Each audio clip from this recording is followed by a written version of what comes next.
all clowns and we live in this circus. That's a good introduction.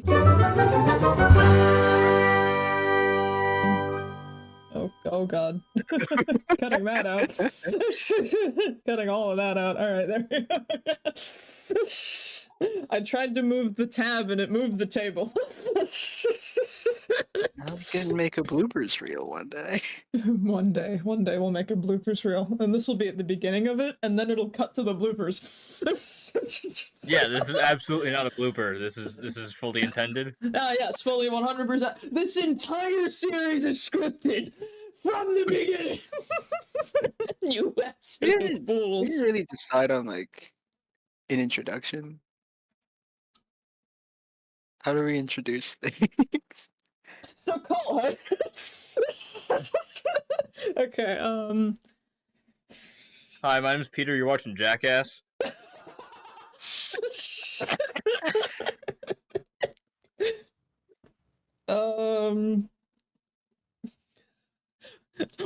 up, fuckers? Welcome to Extreme Tropes.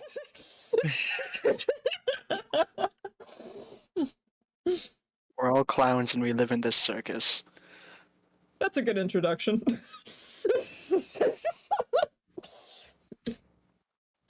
Well, you're the one recording. You can here, I'll hold on. Give me a second.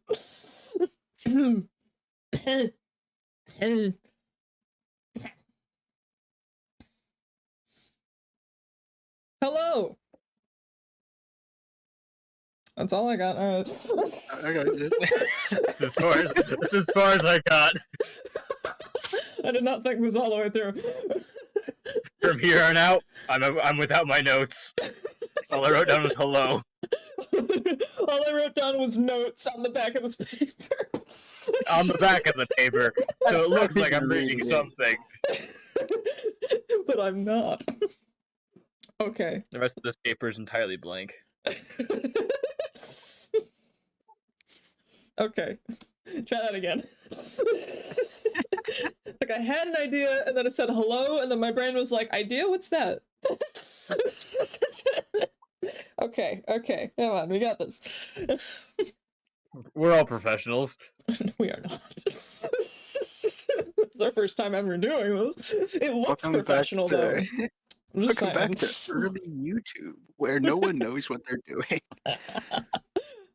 But I still As don't. the algorithm intended. Just as the YouTube founders intended. Alright. PayPal guys? Alright. Try this again. Okay. Hello, viewers, and welcome to Trope Troupe. My name is Alina. Oh shit, do we go next? Yes. Alright, me, Cole, and Peter, okay? We got that? Yeah. Yeah. From middle right to left. Alright, try again. This time with feelings. Okay. Hello, viewers. Welcome to Trope Troupe. I'm Alina. I'm Cole. I'm also here, and my name is Peter. This is our first episode. Woo! None of us know exactly what we're doing. That's okay. We'll figure it out. We'll manage. One episode at a time.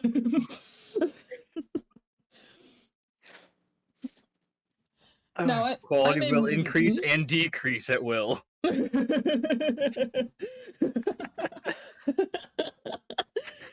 Decided to upload at 360p today. Just why not? It just seemed to fit this episode, you know. Felt cute. Might do 270. Felt cute. Might upload in 4K later.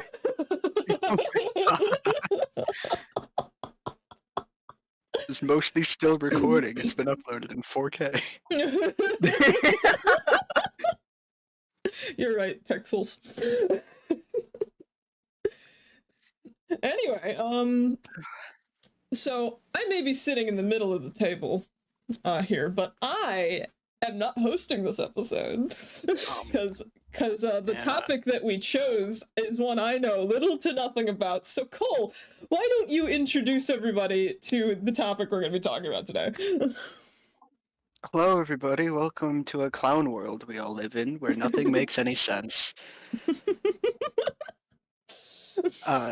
Today's topic is about the TV show Adventure Time, and also philosophy of absurdism. Can Very you put nice. these two things in a soda can and shake it all around? Yes. I'm assuming. Well, your assumption is probably correct. Awesome. I did it. I contributed to this conversation.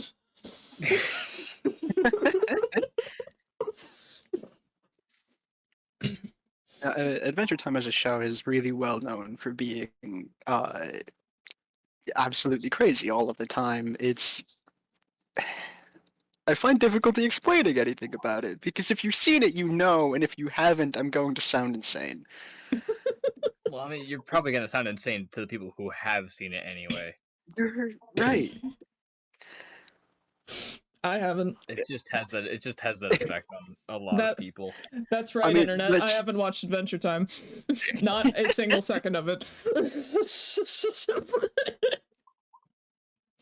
Let's be honest. You guys are used to me sounding crazy when I try to explain things like Homestuck to you anyway. So this is at least well-trod territory for the three of us. Well, Yeah.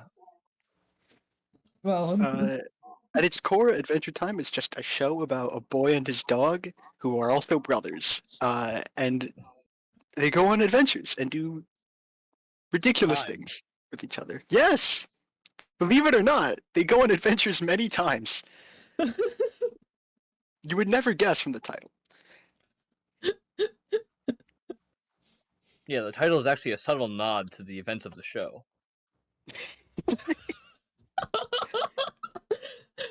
really, I didn't know that. And now you do. You do. Wow. And now Thank you're you, far Peter. more well versed in the topic at hand. Ah, yes. No, now I know everything. I know everything I need to know. Dog, boy. Well-known things include too much about the show, such as the fact that the dog has stretchy powers, and nothing is really ever explained at all until like 4 seasons in of a 10-season-long show. Well, no wonder I never watched it. Yeah, Oh, we'll tell you what's going on in 4 seasons. Yeah, the majority of the show, before anything is explained at all, is just episodic weird shit that happens like all the time. All the time. I mean, the first episode is what, the Candy Kingdom turning to zombies. Yeah, so okay, so yeah, that's actually starting at the place where it starts is probably a good idea.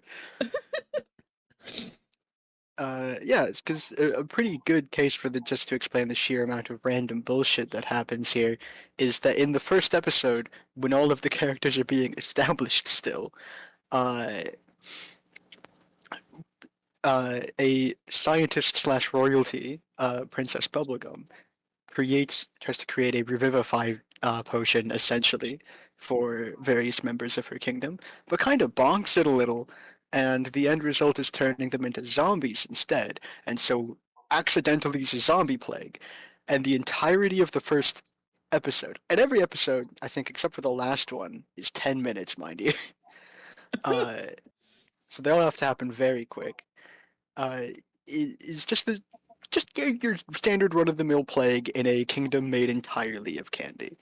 And instead of wanting brains, they desire sugar instead. So that's kind of where we begin. I And would say that's already better. that really does set the tone for the rest of the show, to be honest. It really does. It's a good tone setter. Lots and lots of times, especially in the earlier seasons, you have episodes that just kind of end with a complete non sequitur joke. One of the ones that I particularly like is I think it is in a season 2 episode where where Finn, the human boy, and Marceline, the vampire queen, who he's made a tenuous friendship with, just run around and I think just do like prank stuff most of the day. They do just all kinds of things. At the end of the episode, Marceline asks him where Jake is. Or she asks him what's in his shirt pocket because she hasn't seen anything in his shirt pocket before. And she's like, "Oh, Jake is in here." Because Jake's the stretchy dog. He can change shape into whatever he wants. It just pulls open the pocket, and Jake rotates around and farts at the camera, and the episode ends. Ah. That's how a variety of them go. And it's intended to be, of course, comedic and get laughs out of just the sheer randomness of it, which actually I think does work a decent amount of time. I don't tend to like things that are very, very random. The kind of absurdity of these things tends to really grate on me after a certain point in time. I think it grated on me immediately. That's fair. Yeah, I remember when the show was originally airing, like they'd have the ads on Cartoon Network to try to promote it, right? And like I feel like the absurdity did not mix well with the ad, like trying to like pull people in, because a lot of the ads was just like a bunch of random phrases and screams and stuff, and then it'd be like, go watch the show, and I'm like, but why? What does any of that mean? Yeah, it is sort of difficult to try and filter the actual show itself into like a 30-second ad spot. Especially the earlier parts of the show. The earlier parts of the show do have a lot of screaming and intermittent things. Uh, I still think a lot of it ends up working out because it takes up less time than it seems to, and a lot of them develop into running gags later on. That's I think part of actually what makes Adventure Time in kind of something of an absurdist work in and of itself, is the fact that uh, in the process of writing it, when they wanted to make new episodes, the team of Adventure Time, particularly the writers, when they were writing episodes, would go back and they would look at earlier episodes and see what certain things that they had done in earlier episodes they hadn't actually expanded on at all. And a lot of this ended up being things that were either the history of the world itself or were just random non sequitur jokes that later get expanded into actual characters. One of the ones that I really liked was there are two that I particularly like, and that is that in a season 1 episode when they first meet Marceline, she kicks them out of their house that they live in because she actually owns the house. Being a vampire, Marceline is like 1,000 years old. Actually, being Marceline is both a vampire and also half demon, and therefore was already gonna live for a really long time. And now being a vampire, she's immortal. So she's been Very around long for time 1,000 wasn't long years. enough, it seems. Yeah,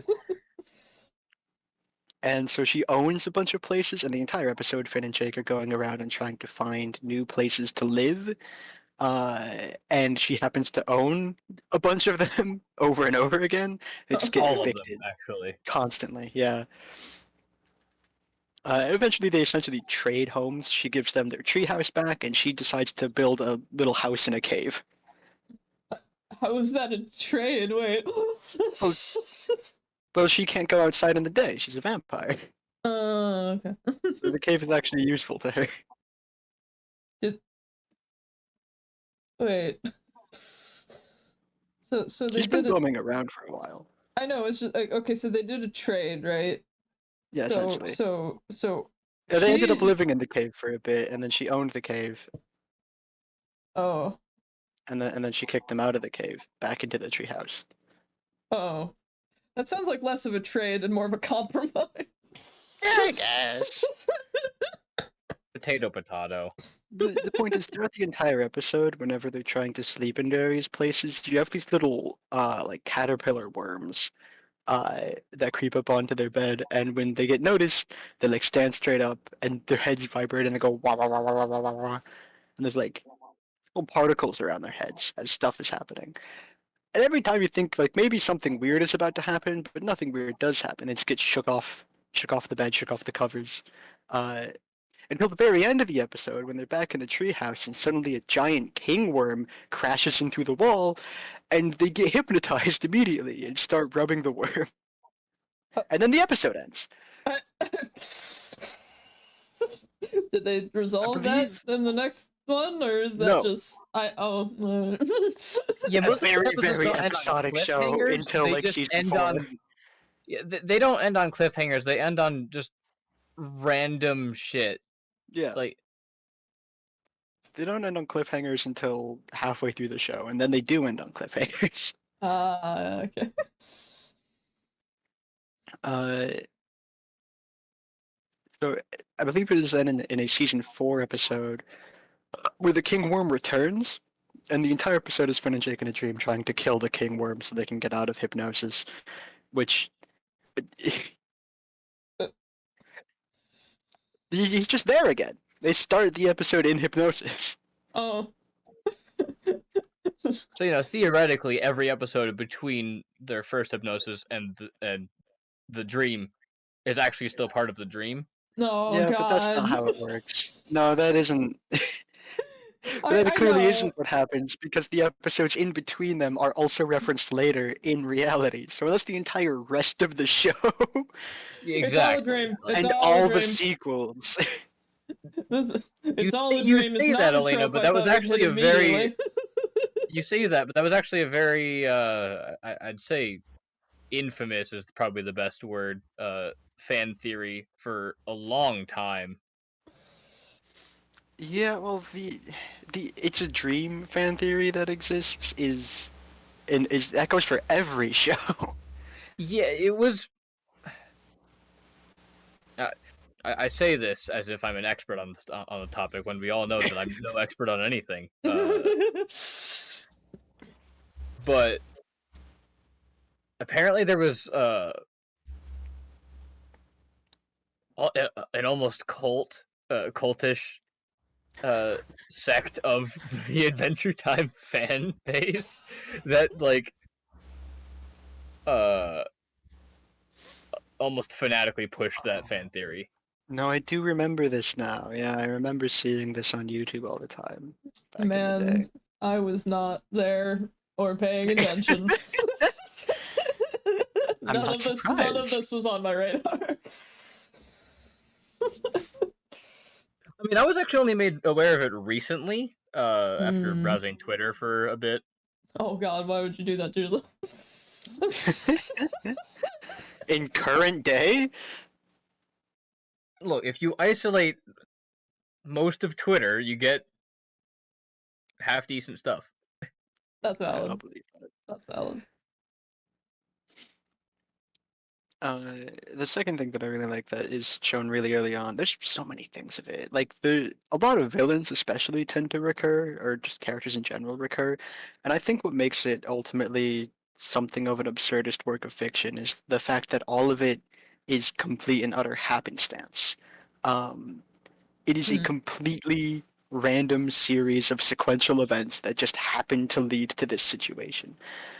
If things were played out a little differently, the world ends at the end of the show, but it doesn't because a series of coincidences happened to line up just right. Now, one could put that down to fate, which I'm pretty sure is a thing that exists in the world of Adventure Time, but not in any kind of conventional way. Essentially, if you have a dream that has the presence of a creature called the Cosmic Owl in it, it's a premonition dream of some kind. Mm. But that's not guaranteed to come true, and it's not guaranteed to happen the way it does in the dream. It seems like it's just a likely series of events. Ah. Sometimes they're not even premonitions, they're just visions of what's happening somewhere else in the world at the time. Yeah, prophecy and fate in Adventure Time is about as nonsensical as the show itself. I mean, that would Absolutely. make sense. This just fits the narrative. But maybe it's about time that we explained a little bit about what absurdism is for people who don't know. Oh, glad. Or Let me haven't- let me get Or the haven't figured it Wikipedia out article. from the rant we've been context? going on for 15 minutes. Okay, But okay. yeah, some people can't put it together, you know? You gotta tell them. Viewers, it's okay. You can be stupid. We'll help. You can. I'd give you a look at my notes, but this paper's blank. I'm not saying that our possible viewers are stupid. I'm just saying know, I that sometimes know. you gotta say words to people. Oh, yeah, I mean- make a joke. I have complete and utter faith in you, viewer. You specific person. You Yes, you, are the best. James. You, you are the smartest person in the universe. You're gonna beat up Einstein. You're gonna march up to Heaven's Gate. And you're gonna kick the Hey. shit out of Einstein. Mentally suplex him.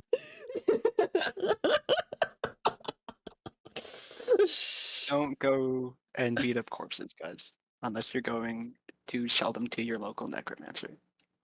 It is October. after all. Or to Britain to beat up Margaret Thatcher. Welcome to spooky season. Anyway, absurdism. The heck is that? You might be asking. Well, absurdism is actually it's an interesting philosophy, because it's a combination of existentialism and nihilism, Sorry, however, nihilism. potato.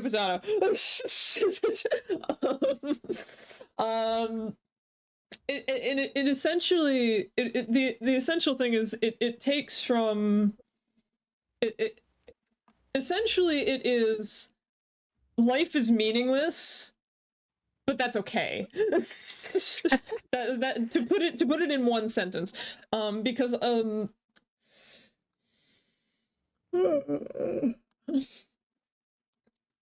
yeah, it essentially takes the thing of nihilism, which is like life is meaningless, and it puts and it takes away the sort of depressing part of it, right? Because it takes a more existentialist stance in terms of the positivity, where absurdism's just like, yeah, it's meaningless, and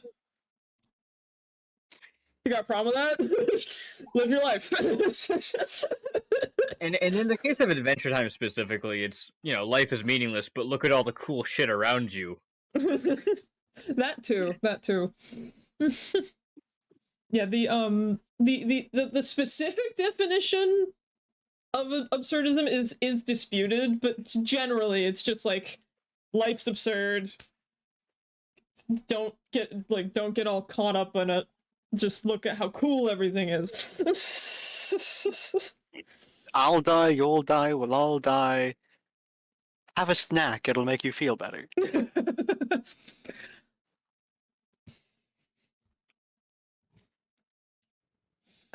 And I do really do feel like the thing that makes Adventure Time an absurdist plot is the happenstance in and of itself, is not just the inherent absurdity of everything that happens in the world and the fact that none of it quite makes complete sense, but specifically a lot of the events and the ways that in which they occur, because that's how the people who wrote the show wrote the show.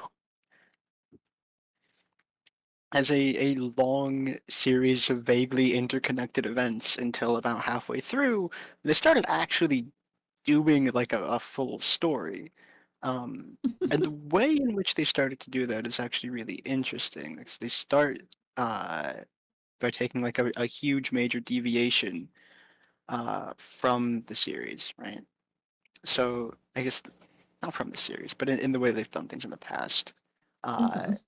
Which is actually having episodes connect each other back to back. A two-parter, one may say.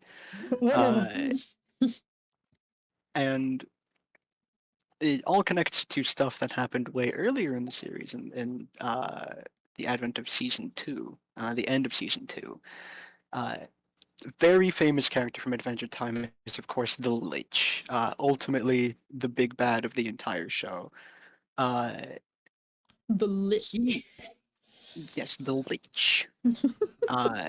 He is revealed way earlier than one would expect, which is at the end of season 2. And at first, he's nothing other than just like another random villain guy to deal with. Um, he is sealed in amber and the top of the candy tree in the Candy Kingdom. Why is he there? Billy put him there. Who's Billy? He's a hero guy that Finn really looks up to. Thank you. You're welcome. I would have been lost otherwise. I'm still Uh, lost. We Doing can my unravel this thread as far as as far as we want, basically. There are 10 seasons of this show. And I've seen none of them. The lore of Billy is deep and complex. I may have Billy watched. is actually like super deep. He shows up in an episode before this. Okay, fine. The lore of the snail is deep and complex. The lore of the snail is deep and complex because the snail shows up in every single episode. I'm still And confused. is also Lich. Well, the snail isn't always the Lich. Okay, I'm gonna keep explaining things and hopefully it'll make a little bit more sense. Probably Or won't, but we'll give become it a more shot. understandable at least. So, at the end of season 2, the Lich is revealed. He's in the Amber, and he seems to be getting slowly stronger in there from his weakened state initially. And when Princess Bubblegum brings Finn and Jake up there, she gives them these like protective amulets to protect them from the Lich's crazy magic spells. Um, and they go in there, and lo and behold, the snail that is in every episode of Adventure Time, there's a little snail guy. He's just like sometimes in the background, sometimes it's in the focus. He's just a snail. It's just like an Easter egg. Yeah. But the snail is in Finn's clothes and does not have a protective amulet and drops on the ground and smashes its head against the amber to free the Lich, who immediately flees and starts heading to his well of power in order to get all of his power back. He left it in a well. Yeah. Well, the well of power is the source of his power, and it's the source of his power for a very specific reason that we may or may not talk about today. It's where he was born, basically, is all you need to know right now. Okay. And in order to go and stop him, Princess Bubblegum gives Finn the Gauntlet of Billy, which he kind of has to bully a little bit into doing what he wants because it's also alive. And then he later talks to it in the episode. Later in the episode, he talks to it a little nicer to get it to do what he wants. It shoots lasers, and the goal, of course, is to hit the Lich with the laser and fucking kill him. Unfortunately, That's what they say in the show. They point the laser at him and say, "Quick, fucking kill him." Oh, they don't. Well, they don't say fuck. What do you mean? It is that's a very fun way of avoiding swears, where they just put random junk words in there instead. One of them being the word math. What? Yeah, so you just say "what the math" instead. Finally, math is offensive. Finally, math is a cuss. Yeah, Adventure Time came out before the fuck word. Yeah. And they do one of the quick non sequiturs that I do like how Adventure Time doesn't actually use any euphemisms for kill or die or death. Oh yeah. Don't a lot of shows do that now? Oh yeah, absolutely. You have to be ended. Yeah, or like, I'm finished. going to end you. You're finished. You will be destroyed. I think Yeah. to go off on like a small tangent for like 1 second, I think the only show that actually got away with that where I felt it was natural was actually Steven Universe because their version of it was Shattered. which made sense because they're Well, yeah, gems. because death is something different for the. Yeah, Yeah. but like they got away with not saying kill, and also made it make sense. Yeah, Anyway, exactly. back to Adventure Time. The topic I don't know. Go ahead.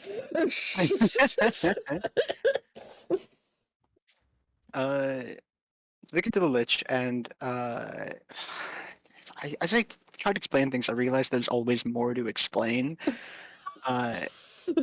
God, tell me you at least know who the Ice King is.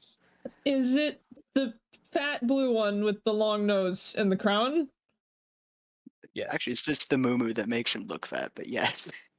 The what? It's type of clothing. yeah, his clothes just make him look a lot bigger than he is. Oh, okay. He's actually okay, pretty but, emaciated. oh, okay, but I got the right one. Yeah, he's the right one, yeah. Okay, okay. He's also a little insane, and he routinely throughout the show is very much a one-note villain at first who just routinely kidnaps princesses because he's a bad guy. Oh yeah, that's what all bad guys do. Yeah. Even if there aren't Yeah, princesses. he's Ice Bowser effectively. Except there's princesses. He's got multiple going. She's like, I gotta kidnap Stacy on Tuesday.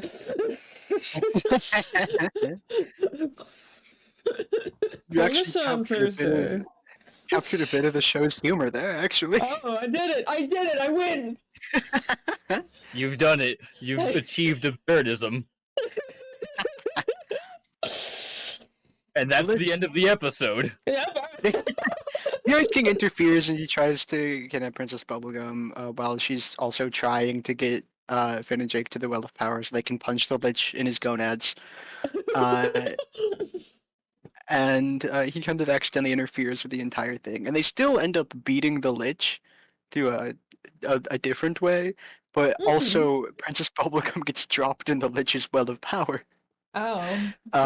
And possessed by his ghost of a ghost. And so the next episode, the episode immediately afterwards, is dealing with the repercussions of that. So that's like the first time they do an actual like two-parter episode. And it Lich tries to essentially turn PB's body into like a body he can actually use. Because she's made of gum and he was made of bones, and I don't know if you know this, but gum don't have bones. He just slurps onto the floor. Well, I'm pretty sure Princess Bubblegum does have bones. They're just made of candy, and I don't think the Lich wants bones made of candy. Maybe they're made out of like sugar cane. Probably. That would make sense. Regardless, they're not full of calcium. Lich is a big milk sweet drinker. calcium. The only requisite for the Lich's body is that it must have calcium. And it takes, and so at the end of the episode, we get Princess Bubblegum back to her normal self, expel the Lich from her body, but it's revealed that the Lich, part of him, is still in the snail, and this is not followed up on for an entire another season, basically. That's where season 2 ends. Season 3, like halfway through season 3, we get an update on that plot as the Lich has taken a book from Finn. It is a book called The Enchiridion. It has a bunch of stuff in it. It basically has all the information in the universe inside of it, and is a little sentient, so it knows what you want to see within its pages. And so when the Lich does this big contrived plot to get involving a bear, to get Finn to give him the Enchiridion, it knows to show the Lich the kind of spell that he wants, which is a spell to reclaim most of his power, and also kill Billy and wear his skin, which is what happens at the end of season, which we see happen. Yeah. Skip. That's what happens at the end of... I believe that's what happens at the end of season 3, if I remember correctly. Although Kids it might shows be at these the end of days. season 4. Regardless, there's a bit of a skip full of Yeah. a bunch of episodic nonsense. There's a big skip filled with a bunch of episodic nonsense. A bunch of random haha jokes, and then give me your skin, Billy. Yeah. It's a real shame we only get to see Billy like once before then. Yeah, real shame that we only saw him once. True tragedy. Never seen Billy.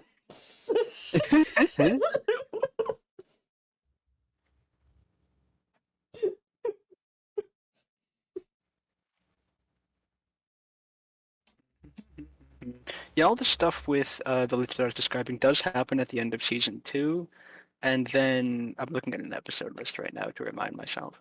You need notes? You're Shame. cheating. He says, holding notes.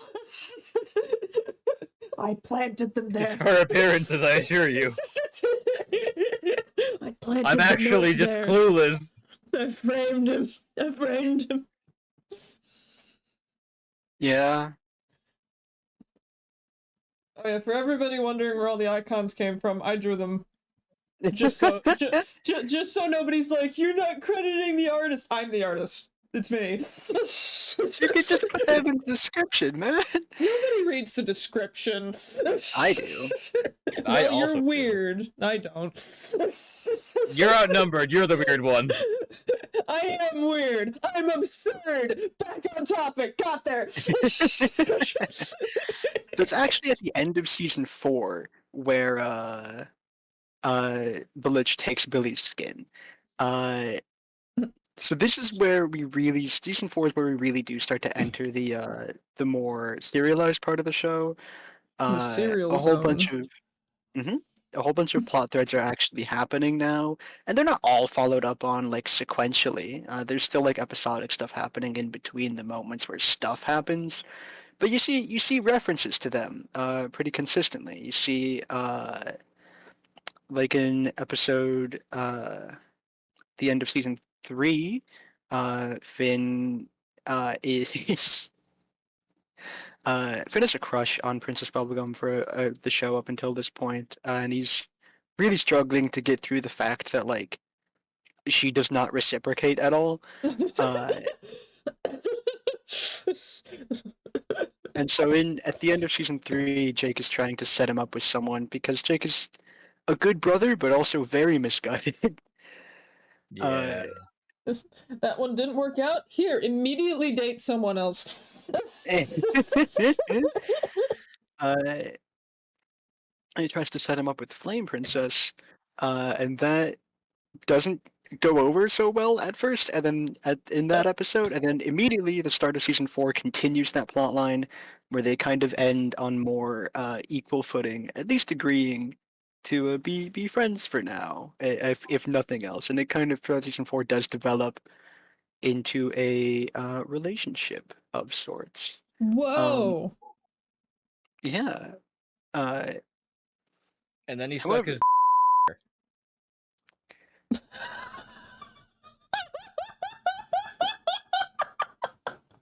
We might want to cut that.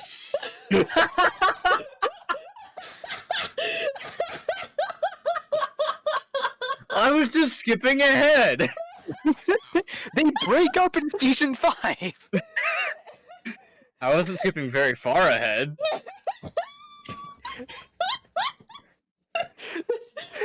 He's 13. They agreed to be He's not friends. fucking. He barely kisses anyone. That's true. They agreed to be friends. Jake, and on in the other order to- hand, Jake definitely had sex off screen because he has children. True. Either they have some absurdist way of children just. No, it's existing. not, I don't think it's ever mentioned how they had babies. Exactly. We'll never know. Maybe he cloned them. The point is that at the end of season 4, the Lich takes Billy's skin and uses the Enchiridion to go to a place called the Wish Room, where a guy called Prismo the Wishmaster lives. And you get there, you get a wish. The Lich wants everyone to die. He wants to wish for the extermination of all life. We get to the wishing room. Finn and Jake get there right after the Lich does. After it's been revealed that he's wearing Billy's skin, so in the entire episode he's deceiving them into getting all the stuff to have the Enchiridion open the portal to the Wish Room.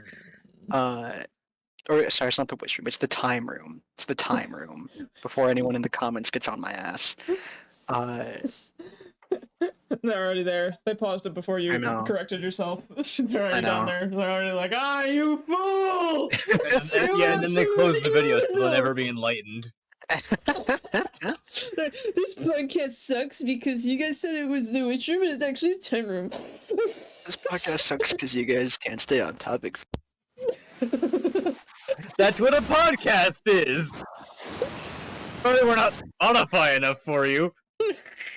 I tried to figure out Spotify. I tried. It wouldn't go. It was saying I had to talk to people, and I was like, I don't wanna.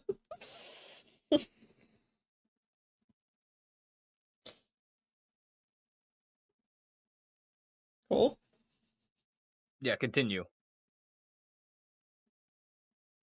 Uh-oh. He is Oh. dead. Oh, Cole's dead.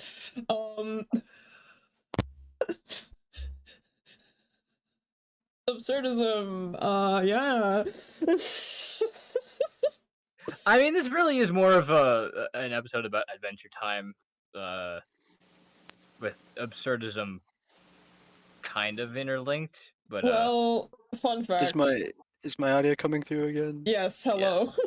I don't know anything about Adventure Time, so I'm leaning on the absurdism here. That's okay. That's all It really I is supposed to be about Adventure Time and the absurdist themes that can be found in the show.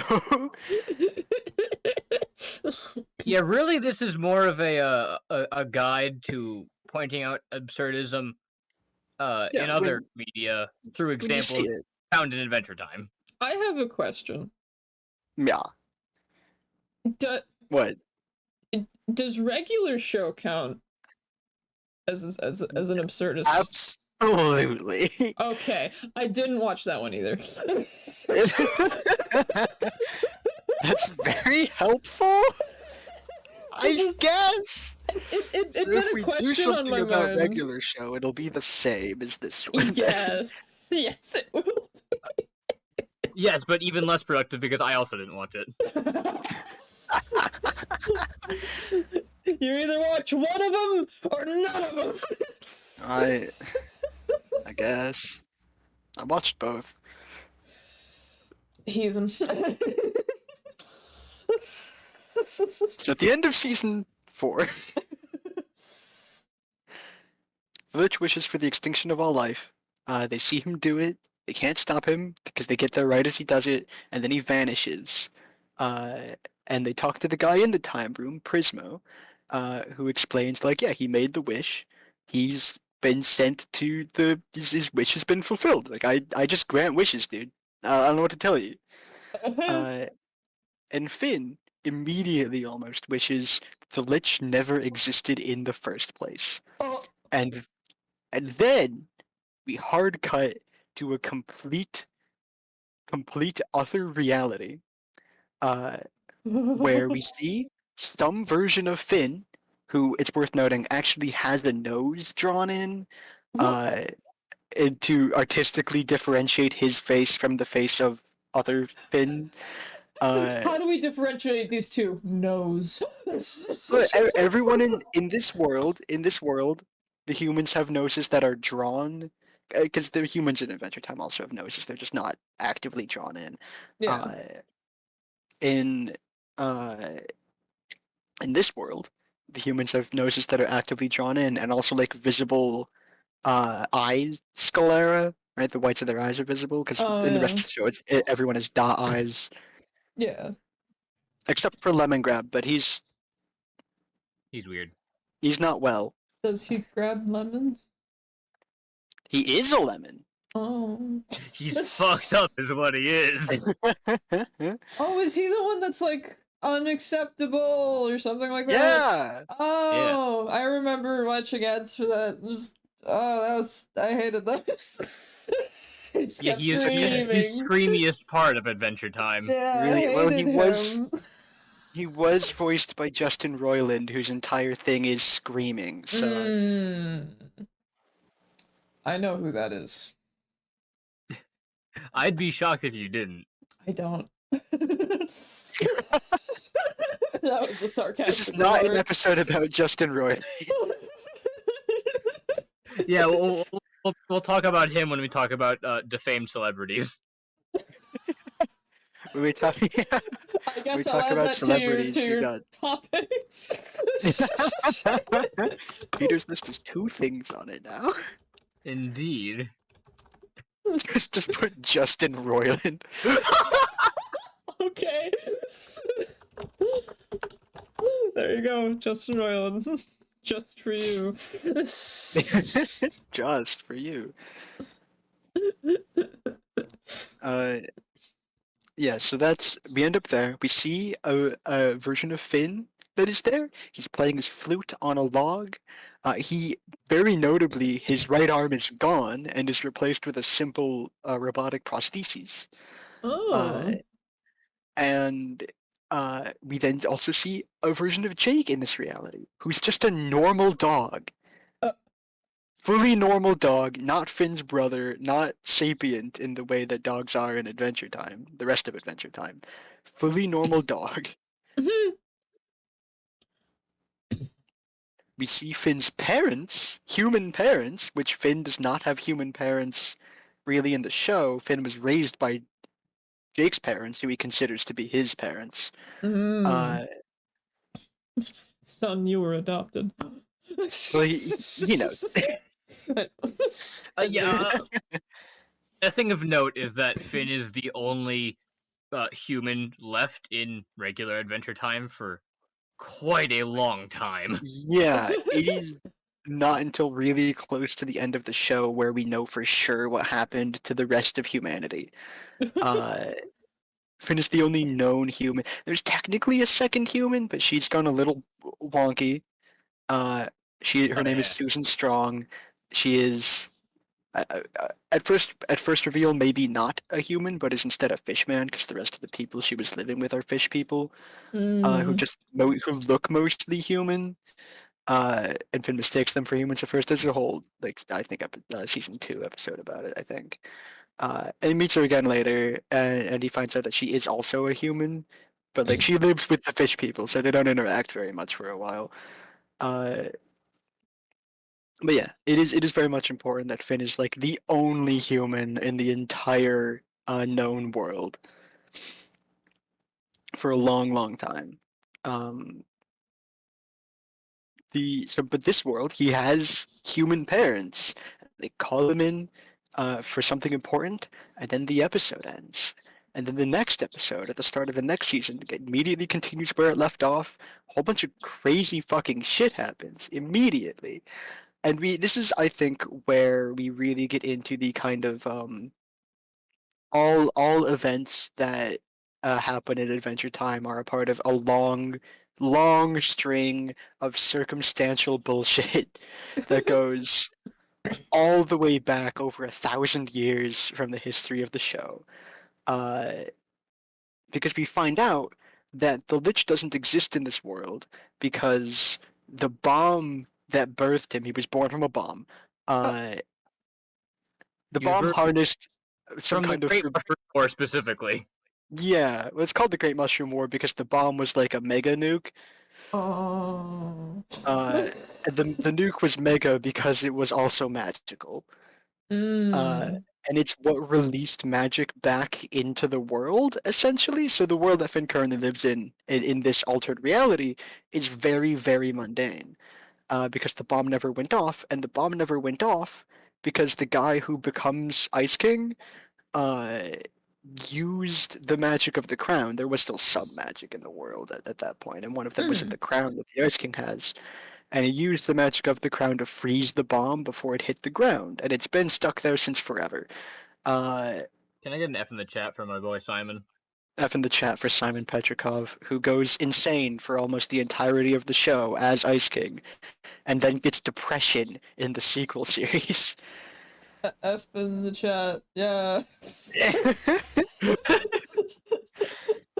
Simon Petrikov is also a good study of absurdism in this fucking show. So is every character, though.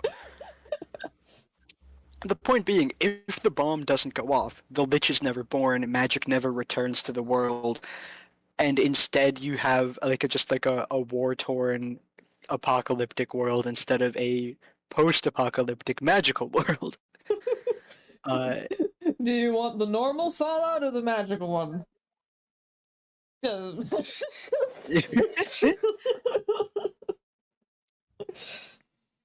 throughout this entire thing, we also are cutting back to Jake while he's in Prismo's time room still, and they're just kind of hanging out because Jake wants to see how this wish-altered reality shapes out for Finn. Uh, and at the end of the situation, because it's worth noting, our Finn has been sent to a new reality that has been altered by the wish. So our Finn no longer exists in the world. He is now there.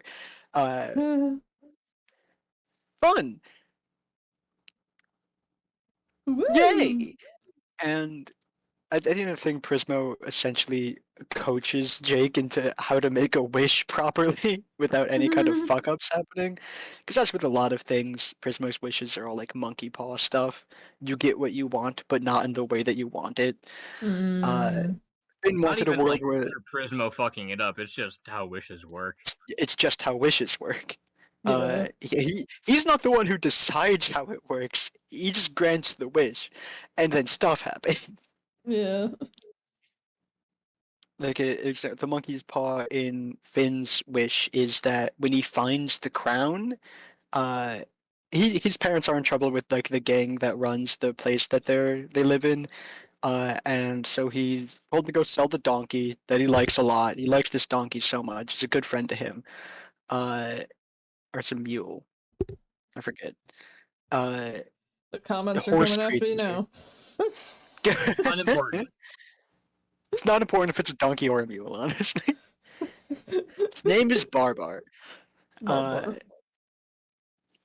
and along the way, he accidentally finds the frozen mushroom bomb and also the corpse of Simon Petrikov, and also the ice crown, which gives him ice powers when he puts it on. He does not know that yet, because right now he just intends to sell the crown to get money instead of selling the donkey to get money.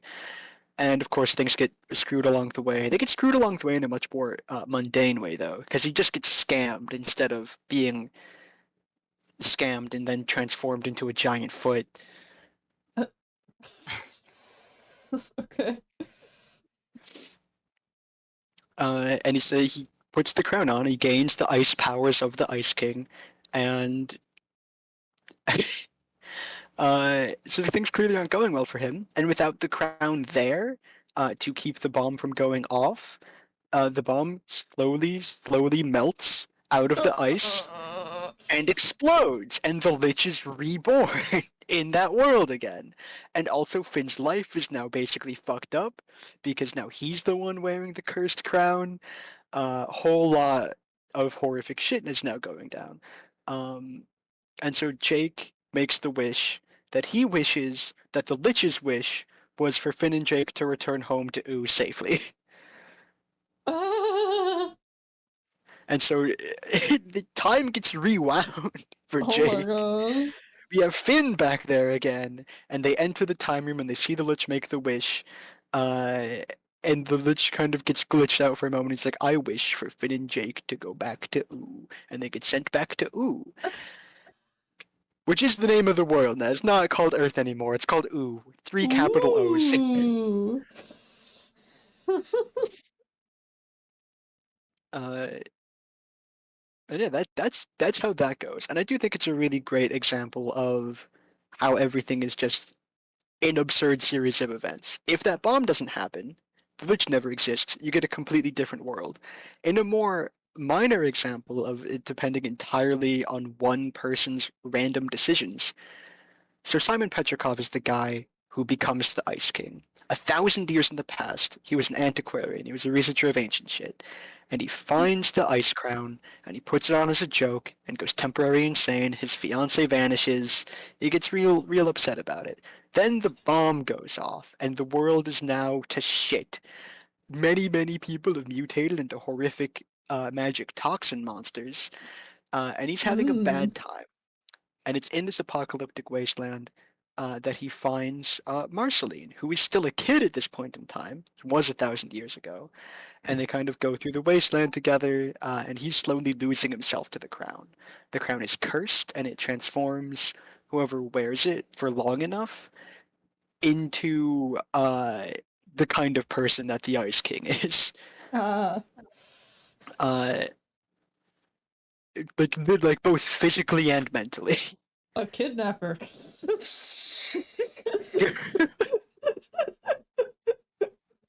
All I know about him so far, so that's what I'm going with. Turns him into a kidnapper. It's not far off.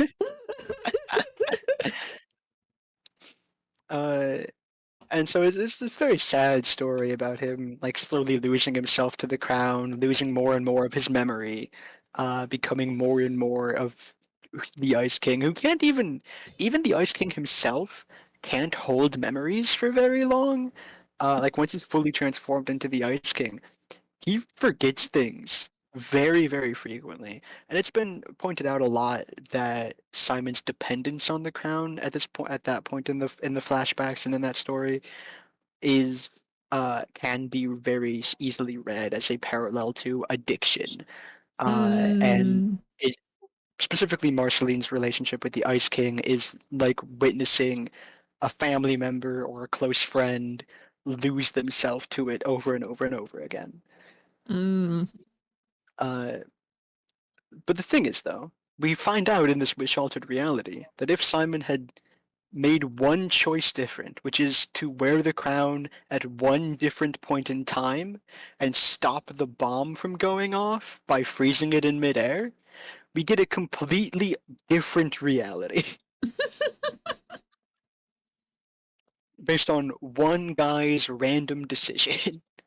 Because he put the crown on first as a joke, as a gaffe, and it ruined his life. And if you just put it on at one different point in time, completely new world. Everything is different. It sounds kind of similar to like the butterfly effect. Oh, it's very much a case of the butterfly. It's yeah. Yeah. It's just you change one little thing and then this whole cascade of different things happens. That's actually a lot of what Adventure Time's central plot points end up being, is a cascade of one specific, in this case it would be one specific episode's events, cascading into a large central plot point, or being somehow interwoven with the story as a whole. Hmm. Nice. I think everything being entirely dependent on just like a random simple decision made entirely by chance is a very absurdist thing. And it is very interesting to think about how exactly the writers kind of harnessed several parts of this when they were doing the show. Because like I said earlier, when they were writing new episodes, they'd go back and look at old episodes and see things that they hadn't expanded on and that they wanted to do new stuff with because they had the option to. And that's how they make this kind of like weird, convoluted daisy chain of episodes going all the way back to early season one stuff. I believe it is in season 5 is when we first see the deity that is shown again at the end of the series. A creature by the name of Golb, who is a god of chaos and destruction. Oh, my favorite kind. The Lich actually actively worships Golb, but this isn't mentioned until like I think season 6 sometime. And we don't know that that figure that we see in season 5 is Golb. We think it's just another random crazy thing the show is throwing at us because it does that a lot. That entire episode is ridiculous because, okay, in the world of Adventure Time, there are knife storms where knives rain from the sky because, of course, there are. That sounds very deadly. They are. So you stay inside during that. Mm. But of course, Finn wants to go outside and do adventuring, and he's kind of miffed about the whole thing. So he and Jacob made a pillow fort inside, and Finn goes into the pillow fort and accidentallys himself into an entire pillow world where everyone is made of pillows, and he can't find his way back. All right. He lives an entire life here. He's still 13 at this point in the show, I think. Maybe he's 14. I don't know. Uh, he's a young teenager, and he lives his entire lifespan within Pillow World. He gets a wife. He has kids somehow. Upon becoming of age, is stuck his.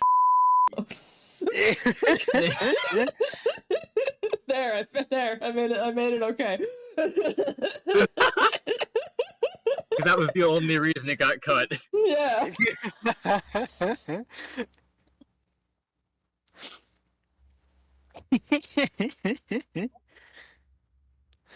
Oh my god. Somehow has pillow children with his pillow wife, and then has pillow grandchildren as he becomes really fucking old, and then dies of old age within Pillow World. And as he's hurtling through the abyss, he flies past this giant red baby with like a trapezium for a head. Uh, Yeah, and that's gold. oh. And I don't think we find out it's gold until like the last season of the show. I But that's see. when we first see him, and he gets chained into stuff way later on. Everything with the Lich is a case study of how to chain things in later on. 'Cause he shows up in season 2, and then not again until like season 4, and sometimes in season 3. And he becomes like a major recurring villain. They technically kill him at the end of season 5. But then a new version of the Lich emerges, of course, from it's called Farm World, the world with the alternate Finn and all that shit happening. Farm Uh, world. yeah. Of course, a new Lich emerges from that bomb and conspires to open the multiverse again, as the Lich from our world did. And so he comes back in another form. Specifically, the everything that happens there with the Lich is a really good example of some like the again like the absurdist idea of everything in the world is inherently meaningless, uh, and therefore there is nothing preventing you from doing anything at any point in time. Yeah. Uh, and I think the Lich is a really decent example. The Lich as a character, not the Lich as like a story mechanism. Uh, is a good example of both of this because like the Lich as he's being written into the story is a good example of like a random sequence of events commanding things. But then the Lich as a character is a really good example of the opposite of that. Without the ability to cause mass death, he basically shuts down. Like he goes into sleep mode like a robot. Just falls over. Because in the end of season 3, or in the end of season 4 rather, Prismo and Jake become pretty good friends. And the thing, but the Question. Lich, yes, Who is Prismo? he's the guy The in time charge guy. of the time room. He's the guy who grants Right. wishes. I forgot his name. This is a lot. Keep going. I know. Don't worry about it. Hopefully next time it'll be something you know about. Please let me something I know about. See, Prismo and Jake became really good friends, and so Jake goes to Prismo's time room every now and again just to hang out. And in the previous episode, this is at the end of season 5. In the previous episode, Finn ran into Billy's ghost, who is a constellation, and Billy told him that his human dad is alive somewhere in the world. He's in a place called the Citadel, I think. And this kind of really wonks Finn up super bad. Because he had never really thought about finding his human parents before. Like he wants kinship with humans. Like we see that in the episodes with Susan Strong and the fish people. who look very human but have gills on the sides of their head. Mm, so close. So close. You didn't know that for the most time because they were all wearing hats. Something seems fishy about these humans. And so like when Jake gets back from partying with Prisma's wish room, time room, and Finn tells him like, yeah, my dad's in a place called the Citadel. I don't know what to do about it. And he's like, all right, let's get your mind off this. Let's go party in Prisma's wish room, or we can make a wish to find your dad or something like. But they've both already made their wishes technically, and so they take along an extra cast member, uh, Shelby the Worm.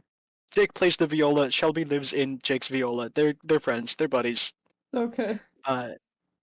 And Shelby was supposed to make the wish to help him find Finn's dad, but instead Shelby makes the wish to I forget what wish Shelby makes. It's not the wish that they wanted him to make.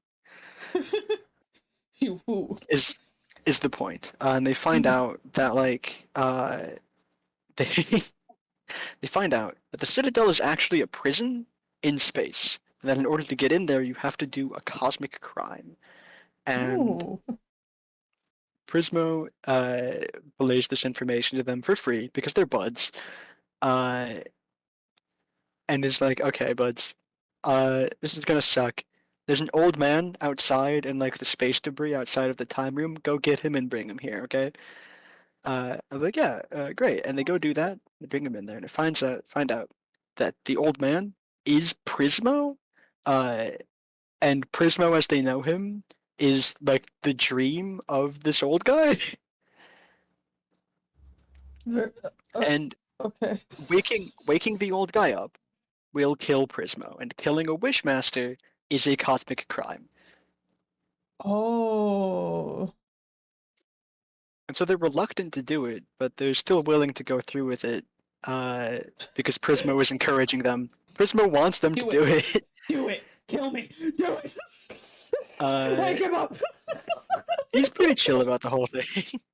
No, it's fine, dude. Just wake him up, dude. It's fine. I'll However, just die. It's the okay. Lich who has been kneeling in the corner this entire time, completely purposeless, suddenly wakes up and wakes up the old man because he wants to go to the Citadel for reasons we'll find out immediately after I finish explaining this. Ooh. Except the old man, as he's waking up the old man, Prisma says, "Wait, I'm having second thoughts," and then he vanishes. The reason that Prisma was okay with the old guy being woken up was because as soon as he went back to sleep again, he would just come back. Mm. But the thing is, once the Lich wakes up, Prismo parentheses human man, he kills him. Well, that makes that a lot harder to come back from. Yeah, he does still come back, but it's in a much more convoluted manner. And so the Lich gets taken to the Citadel, and Finn and Jake hitch a ride on his immobilized body. But as the Lich is imprisoned in the Citadel, essentially he spreads out a corruptive influence from the like crystal he's imprisoned in, and it gets spread to like everyone else in the Citadel, except except for Finn's dad, who is there. Who they break out of the crystal because they're all imprisoned in like little crystal stuff. Mm-hmm. And they break him out of the crystal, and Finn's dad is extremely dismissive, like just the worst. Yeah, spitting image of a deadbeat dad. Yeah, literally. I don't understand. I broke my dad out of prison. Why is he being so mean to me? He's in a prison for a reason, I think.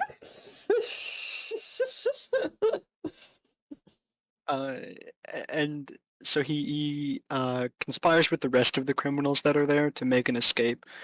Uh, the Lich breaks out of the crystal that he's in and starts doing more chaos stuff. And he is also trying to organize all of the criminals to get an escape. And Finn and Jake, of course, go to fight the Lich, but the Lich is way too powerful. This is a really iconic moment for the Lich. He has a great speech here. I'm not even going to try to replicate it, but it is fantastic. Uh, you could if you want to hear it somehow, you can find it on the internet very easily. You can just The type in, internet is a wonderful place. just type into this very website, Adventure Time, The Lich, Citadel, and you'll probably find it. Yeah, pause the video, go do that right now, then come back. Boom, we did it. We recited it. There you go. And imagine that in my voice.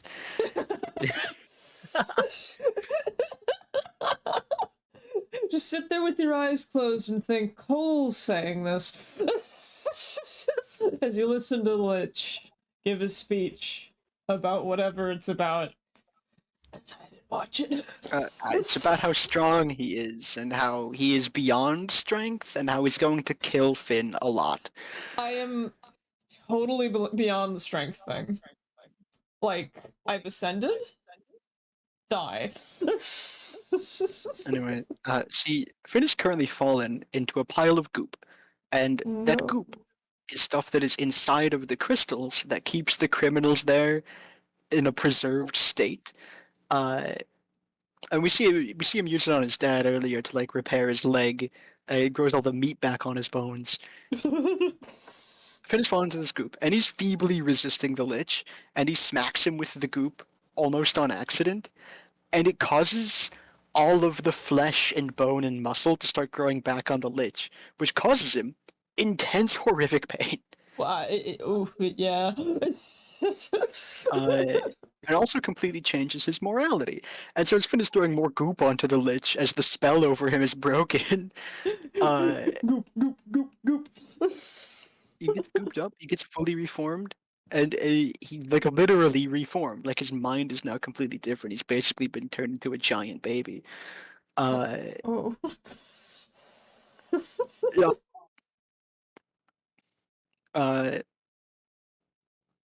At the same time, Finn's dad is escaping with a bunch of the rest of the criminals, and Finn goes to stop him. He grabs onto like the rope that the rock that they're using to escape is connected to, and he holds onto it.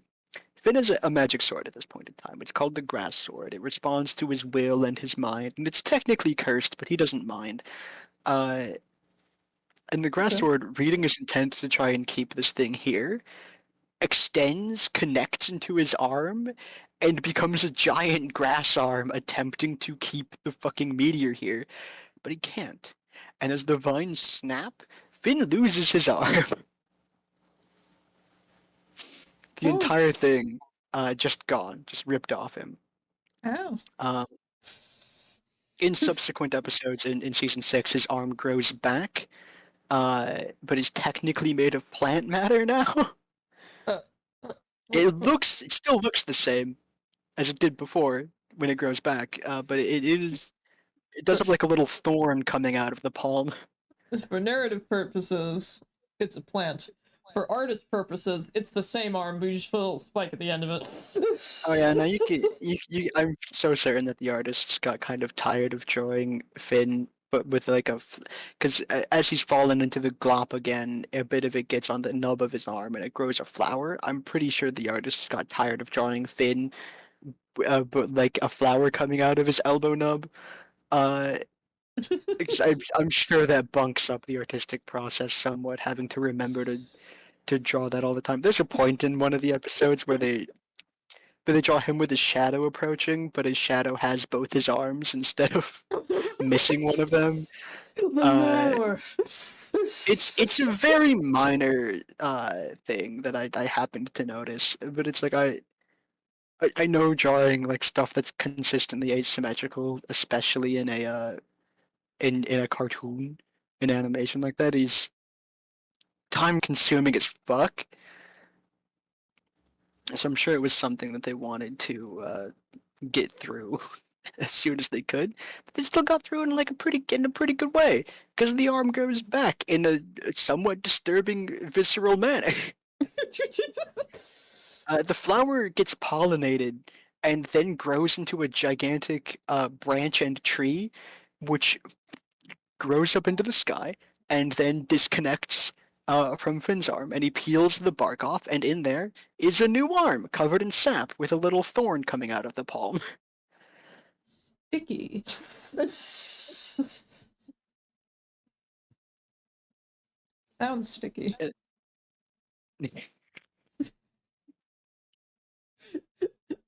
And again, it is a case of a completely random series of events. Finn happened, the way he contacted Billy was he happened to come across Billy's bucket list. Billy's dead, remember, because he got his skin taken by the Lich.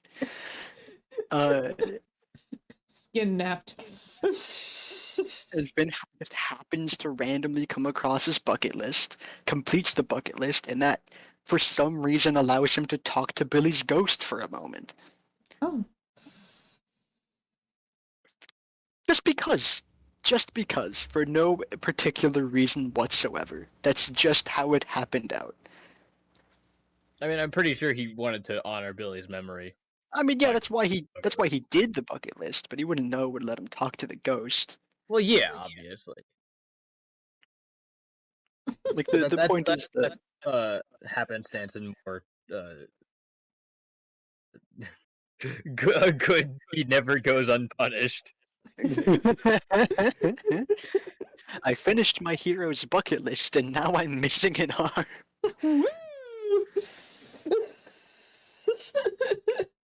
I'd say that's a fair trade. Yeah, me too. Yeah. That's always one of my favorite tropes. A good deed never goes unpunished. Can we put that on your list? Yeah, I have 3 things right. now. You have Justin 3 Roiland. All we had to do is start an episode, and now Peter has more than one topic. Yeah, the brain juices are flowing, so now I know what to talk about. You have like 1/5 of the things that I have, and like 1/10 of the things Alina's written. Yeah. For our viewers here, just a quick explanation. In order to figure out what to talk about, we essentially made a Google Doc where we all just put whatever topic we want to talk about in our own little sections. Peter now has 3, Cole has 15, and I have 34. The topic we're talking about today, if you couldn't guess, is not one of mine. We picked one of the 15 of Cole's. Yay! Yeah, we can't start with my only one. I'll have nothing to talk about for the entirety. Well, now you have 3. You have options, Peter. Yeah.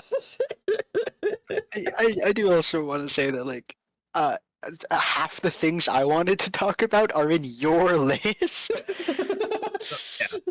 Yeah, that's another reason I didn't add more to my list, is because there would be a lot of overlap. I can't help it that you're all slow.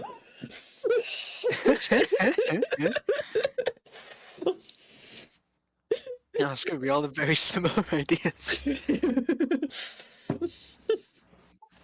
Similar interests. Except It's for almost this like one. we're friends or something. What? That can't be right. That's not right. Something's wrong here. I'm hurt. Cole, we're not friends. You and I are what TikTok would refer to as besties. Yet another thing I know little to nothing about.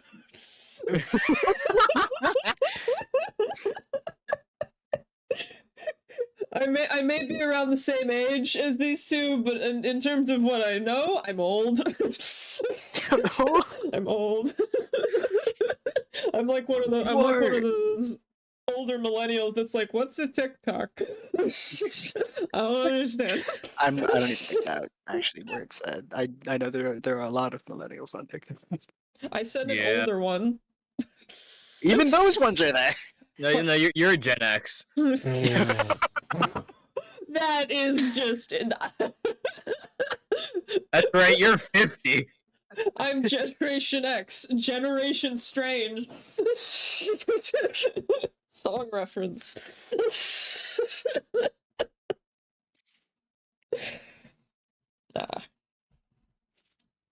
Uh, uh, a- Another part of it that kind of flows into the thing of absurdism being built out of inherent meaninglessness uh, is everything, as I kind of mentioned earlier, everything that happens with Ice King and Simon Petrikov.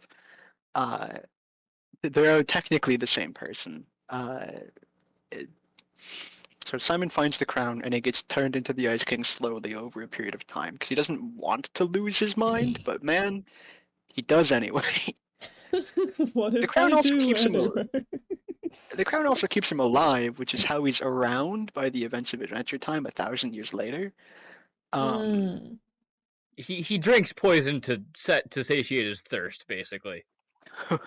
yeah.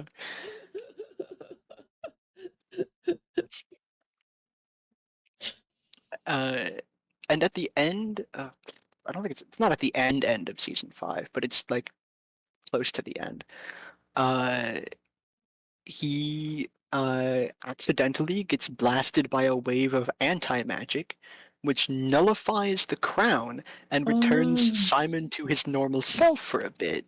And he Oh. uses this time because he's going to die very soon. Because now, without the crown keeping him alive, he was already like 47 Oh. before when he put the crown on and Now became he's Ice King fully. really old.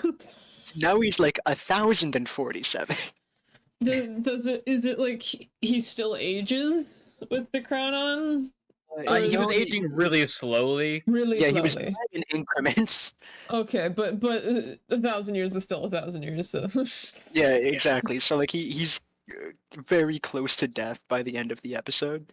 uh-huh. Um, and so in order to kind of tie up loose ends before he dies, he calls Marceline to have like a final chat with her. But more importantly, because he really, really needs to know what the fuck happened with his fiance, and he wants to apologize for driving her off by going insane. I'm Uh, sorry I lost my mind. and so he constructs a time portal uh, in order to uh, say goodbye to her. It's supposed to just be a window. Uh, and he does say goodbye to her, and he's like, "I never saw you again after I put the crown on that time, and I just wanted to say, like, I'm sorry for whatever happened. I'm never gonna see you again." And she like tries to ask for more context. He's like, "There's not a lot of time. The window is closing. Just know that I love you." And then she jumps through the time window into the future, That's where she went. where she No went. wonder you didn't see her again. Yeah, she She jumped through the she window. literally says, "I know who I'm leaving you for. You." However, she did not know at the time that Simon was fucking dying Yeah, he and was was dying. Oh gonna die in the next like no, 10 minutes. And no. so she gets to the end of the portal. Everyone else kind of fills her in on what's happening, and she's like, "I know what I'm gonna do," because she's also an antiquary and she's also like a researcher of all this ancient stuff. Uh, Uh-huh. and so she's like, "I'm going to temporarily have you become the Ice King again, and I'll find a way to fix the crown, and then I'll fix you, and everything will be fine." Uh, and so the episode ends with her going to the creature made of pure anti-magic and punching it out. Uh, I can Restoring the fix magic this. to the Puts on brass knuckles. that does restore the magic to the crown, which makes Simon into the Ice King again. And she goes off to try and find some other kind of solution. From this point in time, all of the choices that Betty makes, her name is Betty Groff, all the choices that Betty makes are really detrimental to herself Oh no. for basically the rest of the series. Um, Uh. there's a character called Magic Man, who is the guy who turns Finn into a foot in an early, much earlier episode. Uh, he's kind of absolutely insane. The concept of magic in Adventure Time is inherently linked to madness. You will not find a fully sane magic user anywhere in the show. You're hard pressed to find a fully sane anybody.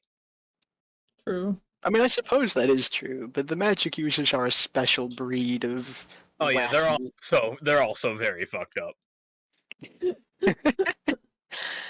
Magic Man turns Finn into a foot because he wanted to teach him the lesson of sometimes you just shouldn't help people because they're assholes, actually. I agree with that. It's not a very effective lesson. It isn't a very effective lesson because Finn goes on to keep doing the things he was doing anyway. Yeah, I agree with it. Sometimes it's just like, you Like, know, it's great. in the I don't world, help you anymore. in a world with monsters and magic, you're not gonna exactly know who's an asshole until you're done saving them. Yeah, that's true. No, you have to sit there while they're in danger, figure it out. It turns out that Magic Man also has a piece of cursed headwear, which is his hat. And Betty takes his hat to become magic so she can know more things about magic and hopefully fix Ice King's crown and make it not so cursed so that Simon can live. However, instead, she goes fucking bonkers. Well, yeah, just put on a hat goes insane. That seems to be the pattern. Magic Man becomes, instead of Magic Man, he becomes Normal Man. That's how everyone refers to him for the rest of the show.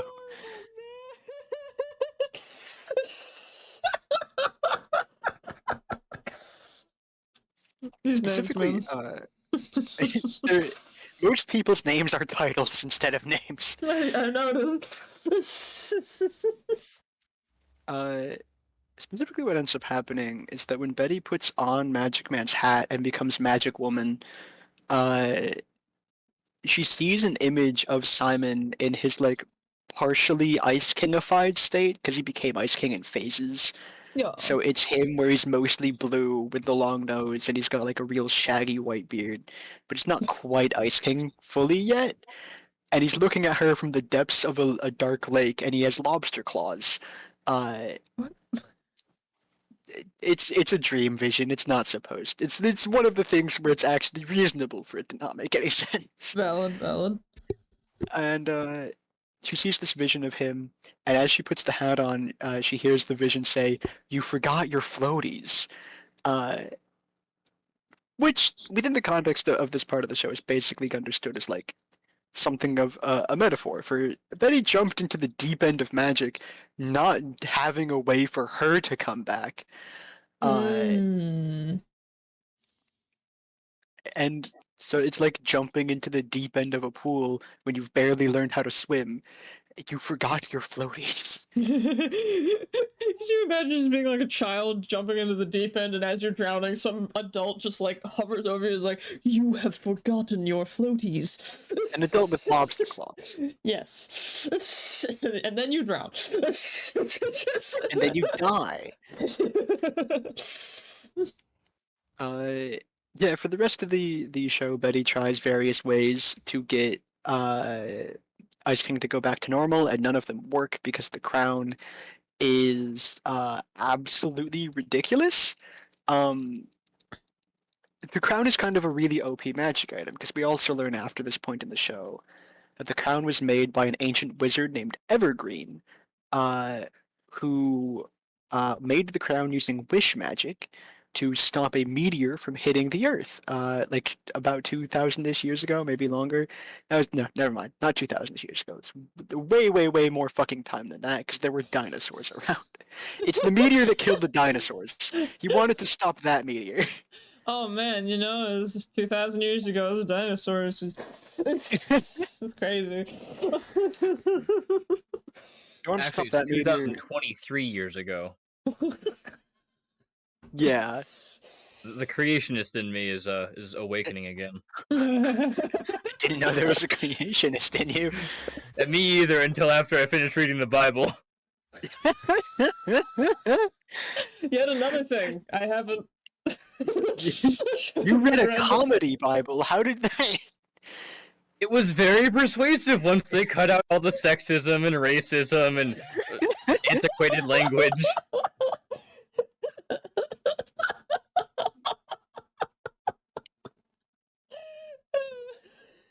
There's a reason I didn't read the regular Bible.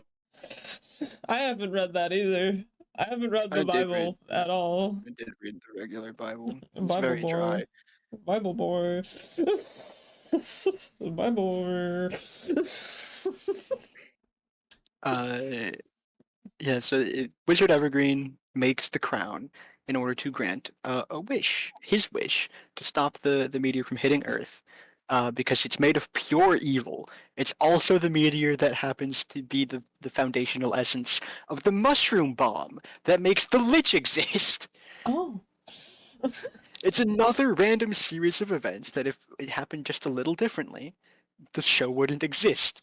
Because, see, the Evergreen succeeds in making the crown, but his apprentice, Gunther, is the one who ends up making the wish. Because it's not Evergreen's tower is collapsing, and his magic is weakening, and so he can't get to the crown, and he has to have Gunther make the wish. The thing is, the crown doesn't grant the wish that you make out loud, it grants your deepest wish instead, whatever wish you hold deepest in your heart. And in his heart, Oh. Gunther wanted to be a famous, powerful wizard like Evergreen. Evergreen happens to look a lot like Ice Cave. And so after Oh. that point, the crown is forever cursed to turn whoever wears it into the Ice Wizard Evergreen, or someone very similar to him. Mm. You know, And for then the comment, someone named Evergreen, he's not that green. no, he's very blue. He's ever blue. Would I? Yeah, if he were green, he is green, so he dies. He dies and is replaced by Ice King, who's blue. The song makes sense now. It The was about song- Adventure Time the whole time. It was about Adventure Time before Adventure Time came. When did that song come That's out? all that plays in your brain when you put the crown on. Oh, no On wonder the- Ice King's gone fucking crazy. That song was released in 1998. It was re-released in 1998 after peering into the fathoms of the crown. Yeah, the guy who... The songwriter, of course, wore the crown for a brief moment and had to write the song out. Of course. It has to be also, Yes. there's no such thing as an epiphany without a bit of insanity.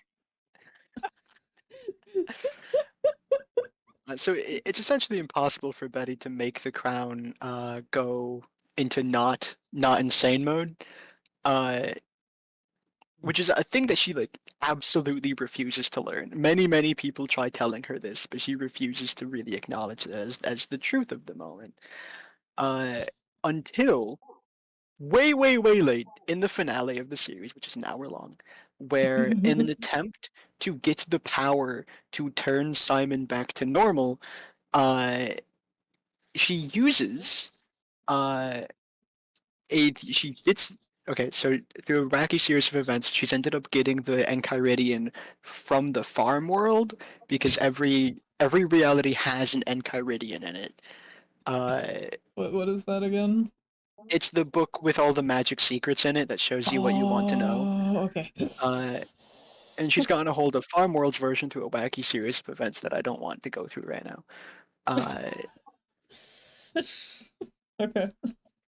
And she goes to a page and she uses the magic in her magic hat, the residual magic in Magic Man, in order to summon Gold, the entity of pure chaos and destruction that we see in an episode, the Pillar World episode of season 5 for the first time. Uh-huh. And he starts destroying the world because that's what he does. Yeah. And she can't command him or harness his power in order to turn Simon back to normal because he's an entity of pure chaos and destruction.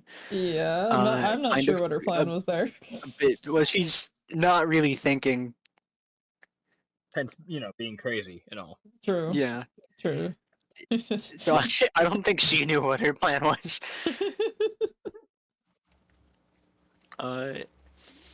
They find out that the gold has a slight weakness in the form of structure, and they use like musical melodies to essentially try and prevent him from doing complete damage to the world, but it's not enough because he is a deity, like an actual, real, proper deity. And at some point in the fight that ensues, Golb eats Finn, Simon, as Ice King, and Betty. He eats the Mm. three of them, and within his Chrome Dome, they are slowly being reverted into their base forms. Gold is it's a form of digestion. They're Oh. reverted back to how they were before. Um, so Simon is turned back into Simon. He gets un-Ice Kinged. Mm. Betty goes back to normal as well. Nothing really happens to Finn. Uh, He's always been like this. he's kind of all. Finn is Like kind I of said, Finn robot. is the only normal human in Adventure Time for the longest time. Exactly. Yeah, he does have a mechanical arm at this point in time because he lost the plant arm earlier. Oh. Uh, but that doesn't go away. I guess it's considered a part of his like base form at this point. It's I what he think it's looks like more on the like character sheet. So I think it's more just it separates the magic from the mundane, and Finn Probably. is entirely mundane. Yeah, Finn has no inherent magic qualities about him other than the fact that he's like real good at punching. it would appear you are magicless. Uh, and so the crown is reverted to its true wishing form as well. Um, but they don't know exactly what to do with that quite yet. And the others outside are using music, and it makes like a little hole in Golb that they can slide out of his tummy from. Uh, and Finn starts to go immediately, and he tries to pull the other two out with him. But Betty realizes that the crown is in pure wishing form, which means that it can be used to make a wish. And then she shoves Simon out through the slide, and he falls on the outside of the fucking thing. He's still fully normal, and he's not slowly aging. Well, he is Okay. slowly aging. He's aging at a normal rate, though.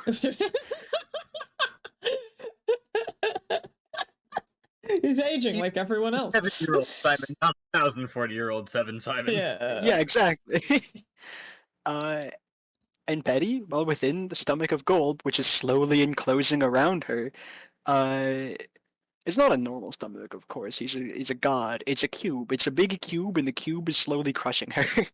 Oh. uh, she puts the crown on while it's in prime wishing form and tries to make a few wishes. But even the crown, using wish magic that can alter the fundamental aspects of reality, can't get Golb out of here. And at the end, she makes the Mm. wish for Simon to be safe, which seems to be her deepest, truest wish. Um, and then she gets merged with Golb. She gets merged with Golb, and then Golb, this entity is referred to as Gold Betty, uh, leaves the material plane and does not come back. And Simon is just normal himself again. Uh, and that's how that goes. And there's an entire thing. There's a sequel series that came out recently called Fiona and Cake, and that's a whole other shebang that we can maybe talk about down the line. But Simon's character in it, he's one of the core characters in it. Takes place like 10 years after Adventure Time, so he's like in his like late 50s right now. he's Mhm. he's getting up there. It's getting up Uh, there. Not in and danger of dying of old age, but he's not who he used to be. no, he was capable of doing like some like physically demanding things as himself in the original show, but he hasn't been very physically active for the entire time, the past 10 years as well, so he's kind of lost a lot of that. Hmm. He's no James Carpenter. That's a reference for you and me only. Huh? Huh? I know nothing. Uh, Help. a lot of the plot of Fiona and Cake, a lot of his characterization in there, and a lot of the things concerning Simon and Betty in it make the point that like they very easily could have made different choices. If they were just slightly different people, they could have made slightly different choices and changed the entire course of both their lives. And since they're such important characters, consequently the lives of everyone else in the show. Changing the entire world, really. Exactly. Um, but they didn't. They made their choices, and now they're both stuck as they are. Simon is like a fully normal guy in a crazy world that he does not understand and no longer feels like he fits in with. And Betty as an immortal deity of chaos and destruction that she has isolated into the void between places. Um, Oh. and she seems pretty chill there. Just Just hanging out. kind of floating in the void. Chilling out. It's Chilling out, it's a man. very huge point in the Fiona and Cake miniseries. Uh, that is like they very easily could have made different choices, and honestly, that Simon specifically probably should have made different choices because Betty, you may have noticed, makes a lot of sacrifices for Simon over and over and over again, and it's not exactly something he doesn't appreciate. It's not something he doesn't return. It's that he never does anything to like try and put the dynamic on more equal footing. Their Yeah. relationship isn't the healthiest ever, but I think it's a pretty good example of like a good relationship because they clearly love each other very much, but also a deeply, deeply imperfect one. Uh, a Yeah. deeply flawed one rather, because they have this dynamic that neither of them ever really seek to correct while they still can. Yeah. Where Betty makes a lot of sacrifices, and they get comfortable in it. Uh, and Simon realizes that he screwed up a whole lot and not trying to correct that dynamic on his end, and that it's too late to do so now. Yeah. No, Uh, normally I would say that like because he was just like insane Ice King mode, that would make it really hard. But she also went into magic insane mode at some point and was still doing that pattern. So you know, but even before he went Magic Insane mode, that's when that dynamic was initially established, when they were both mm, normal humans. okay, so yeah, Um, so that's been a thing since the beginning. yeah, since the beginning of their relationship. Um, and it's something that gets addressed towards the end of that. It's such a, I guess it's like a sequel series, sort of in a way. Yeah, Is I that wouldn't call it a mini series. It is Well, more of as of now, it's a mini series because it's 10, yeah, it's 20-minute long fucking 10 episodes. seasons compared to one. is it isn't it the one where it's basically just like gender swapped? Yeah, that's what Fiona and Cake starts as. Yeah, But because there are Fiona and Cake episodes in regular Adventure yeah, Time. Mm. in the show dedicated to them, however, they do become their own like independent characters and not just like gender swapped versions of Finn and Jake. Also, Yeah, Cake is a cat yeah, and not a dog, which is yeah, a yeah. major difference. Yeah, I just wanted to make sure I was thinking of the right thing. So I was like, Yeah, you that's were. the one where the Finn is the woman and the dog is the cat and the. And the living rainbow is a living negative. Yeah, I know who that is. I'm coming out of the gate stumbling. No idea what's going on. But it's okay. I have 34 topics we can talk about. I know what I'm saying. So I feel like it's okay. We'll get there. There are two sequel series that we may talk about in the future in regards to Adventure Time, which is Adventure Time Distant Lands, which is a bunch of like individual episodes that are focused to like what happens after the events of Adventure Time. Mm-hmm. Uh, with some characters, the last one specifically covers what happens when Finn dies. Jake is already dead at that point in time because he is a dog, Oh, though he yes. does not live as long as a human does. What do you mean dogs Uh, live forever? I'm sorry, but you know that's not true. Wait, what do you mean? What? Next, you're gonna tell me Santa's not real. In the world of Adventure Time, Santa is real. He was one of the crown wearers. Well, of course he's real in Adventure Time. He's real in reality? Yeah, Adventure Time is based on a real story. In that it is post-apocalyptic Earth. Yeah, I guess. If a country constructs a mega nuke based on an asteroid that fell to the planet in the time of dinosaurs that also is magical and causes the entire world to get super fucked up. We need to condense the moon into a nuke. Maybe let's not.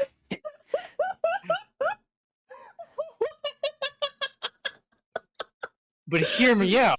Adventure Time's a really cool place to live. We'd be dead so long before then. We would be. I know we'd be dead because we're all humans, and Finn's the only one on screen. Okay, now there is a civilization of humans that survived, but they're not a focus until way, way, way later in the show. Are they having a good time? Sorta. Okay. They're living Maybe. on a set. They're living on a set of islands, and they're not allowed to leave. Oh. But and also like the current person in charge does plan to digitize all of their consciousnesses under the pretense of keeping them safe from harm. So that doesn't happen. They don't want to get digitized. Like, they stop that from happening, but it is like It is a thing. it is a thing. Okay. Maybe then. I wouldn't say maybe all that could the be rest fun. of the humans are having a bad time. They're having a semi-decent time given the circumstances. They exist, and it's not necessarily against their will. Yeah. Not necessarily against their will. May or may I mean, not be. you're gonna meet some individuals who are absolutely not having a good time. You're gonna meet some that are. Yeah. But you know, the human race as a whole, somewhere around the middle. Yeah. Average. So like now. I mean, we said that it was based off of reality. Yeah, obviously. Yeah. What, your dog doesn't talk? I don't have a dog. Oh, there Did you your go, dog see? talk? No comment.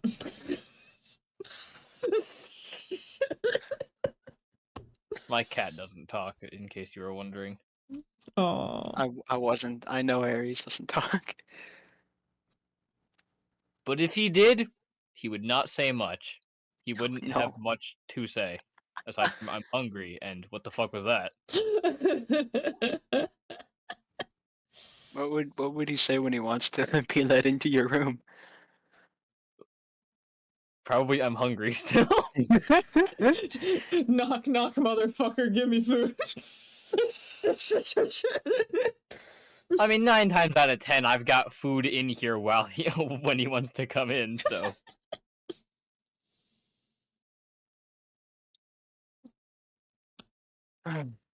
That's really what most of the show is. Wanting There's food? several other examples, but they will take much longer.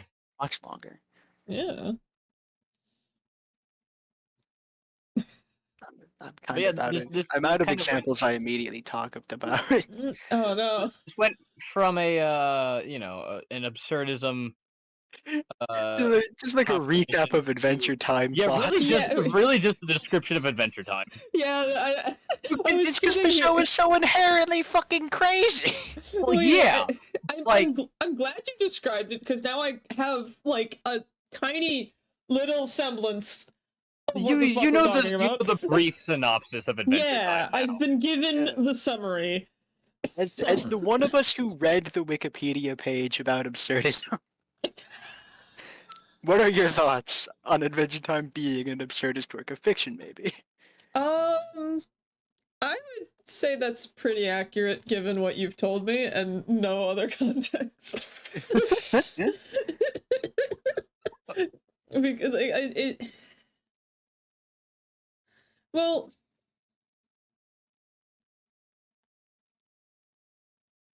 yeah.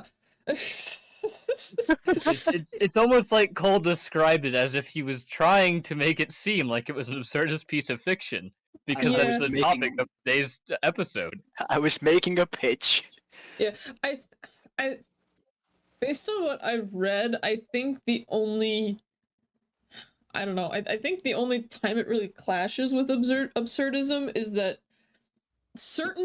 there are certain because like I said, the true definition of absurdism is debated across the board. Like it's nobody really knows what it means.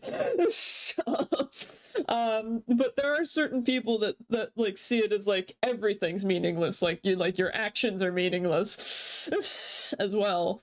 And so in Which, terms of like yeah, I guess that does directly clash with that how does Adventure Time clash with that, is. but only if you think of absurdism in that specific definition.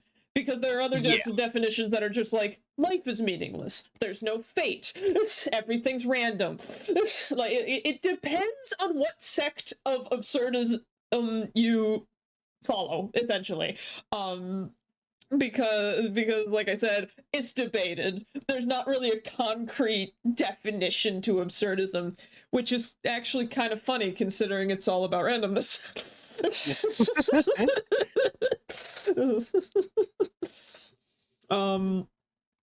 But yeah, it's like I found it interesting going into this personally because I apparently have actually followed this philosophy this entire time and I just didn't know what it was. I've always personally been like, yeah, life is meaningless. So what? It's like I never really cared about that fact and just let. I think that's happen. more of a nihilist philosophy than an absurdist philosophy. Well, that's it takes from nihilism and existentialism, so it's similar to both in a lot of aspects. Yeah. Yeah. Yeah, it's basically a more positive spin on nihilism. Essentially. Like it basically takes the nihilist approach of life is meaningless and then adds on to the end, but who cares? Yeah, as someone who's gotten lost in the sauce of nihilism, I care. Valid. Yeah, like it. Yeah, I don't know. As every time, like I don't know. Like every time I've thought about these things, like is there a meaning to life and things? I've always come to the same conclusion of, probably not. I'm gonna go live my life now. This doesn't affect me really in any immediate way. All right, add a fourth topic to mine: the meaning of life in media. We're going. You're going crazy, man. That's a tough one. The meaning of life. There we go. That one's gonna be very existentialist and depressing. Don't worry, I'll be here to be like, who cares? Absurdism.